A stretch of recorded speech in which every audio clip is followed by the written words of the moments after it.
Well, some guys drunk text their exes, others buy overpriced surplus from classic firearms even after they've been burned. And I've never been much of a drunk texter, so let's find out if maybe I would have been better off if I had been. So, of course, as you likely gathered from the title, this is a Swiss K11. I was kind of lured in because I've always wanted one of these for my collection and I didn't have one. Of course, I'm partial to carbines, and it's easy to avoid a sketchy retailer when they don't have anything you want anyways, but enough excuses. Let's kind of get into the order. So these were listed in good to very good condition. They do quite clearly specify this refers more to mechanical condition rather than cosmetic condition. They point out that these were carried in fairly harsh conditions, used hard. And I have heard stories about how soldiers would use them to drive in tent stakes and all that kind of stuff. So they specify that this refers to, the stock will likely have dings, possibly even cracks. Of course, they mention that a lot of original finish would be missing, and I'm okay with all that, truth be told. I prefer some honest wear as opposed to like utterly pristine surplus where you feel like you have to baby it. So that didn't really bother me that much, really not at all, as far as the prospect of those things go. As long as it was listed as advertised. One of the things about the listing that did kind of sketch me out was that, and they've been doing this for a while, I was hoping they stopped, but they hadn't. But anyways, when I was looking at the listing, I noticed, even though it was fairly early when these kind of just launched, they already had multiple positive reviews, and I was wondering, well, how could that be? How could so many people have gotten theirs already? And these reviews were all like years old, so they were applying, basically recycling old listings. Sometimes they do that with descriptions too, so you're never quite sure what you're getting. I wish they wouldn't do it. The reasons for why it's a bad idea are obvious, but in case anybody needs it explained, when it comes to surplus, the quality of batches will vary from one to another. For instance, the Yugo M48s coming out of Ethiopia today are going to be of a very different quality than Yugo M48s coming out of former Yugoslavia several years ago. But that's kind of, I guess, maybe beside the point. They just need to figure that out. Let's kind of get into this actual order itself.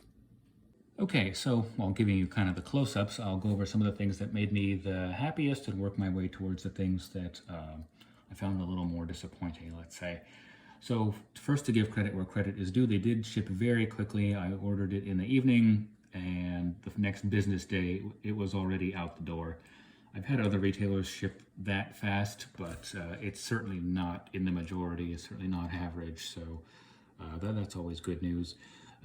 Credit where it's due. As I said, the other thing I'm very pleased with is bore condition. The bore is shiny. It's, the rifling is very crisp. It just looks fantastic, and I could not have expected better. So for a shooter grade rifle, that extremely important. Couldn't be happier.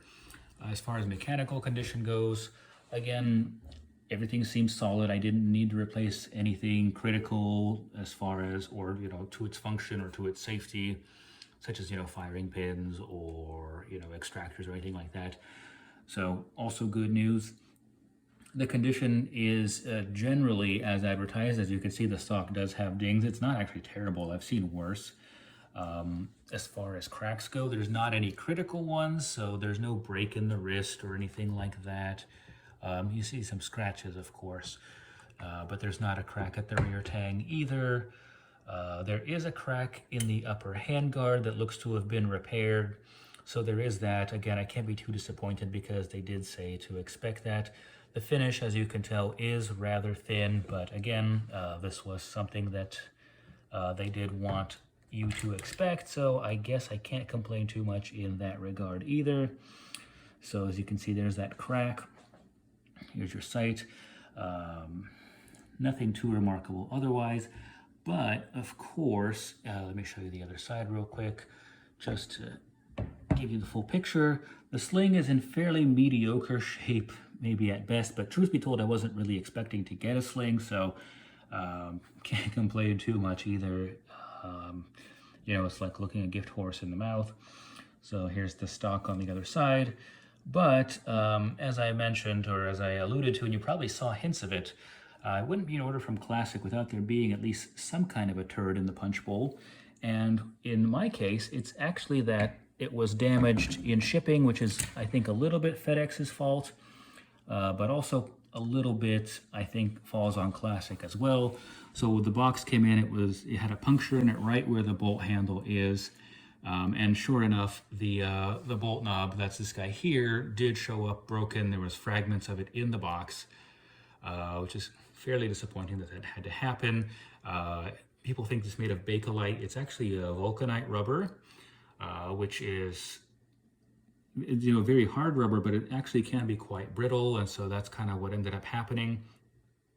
I did end up emailing them that same day. I decided to email rather than call because I figured if I called, they would just ask me to email photos. So I did that, and I said, hey, here's the pictures of what happened, including the box. Maybe you could, I thought maybe they could offer a discount or send replacement parts, because these replacement parts do still exist. That is to say, there's original ones out there, but there's also aftermarket replacements of various sorts. Numrich or Numrich, however that's pronounced, does have them. I think they're like $35 for the set. So it's basically a screw with a nut and then the upper and lower halves. So that stuff is out there. I did hear back from them the very next day, but all they said was that, they're forwarding it off to the appropriate department and that I should hear from them. And of course, in about a week now, I have not heard anything from them. So I decided to go ahead and just order a set. And I figure if they send me replacement parts, I'll have spares on hand, which is great because, like I said, they are brittle. And if not, if they give me a discount, that's, good too, because then it would at least cover the costs of what it cost me to replace it. That's what's on here right now is a replacement. So it doesn't look quite right. It's not the right color, and it obviously doesn't have the appropriate level of wear, at least yet.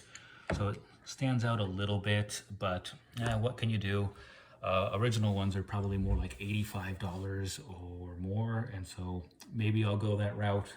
And this is just a temporary placeholder.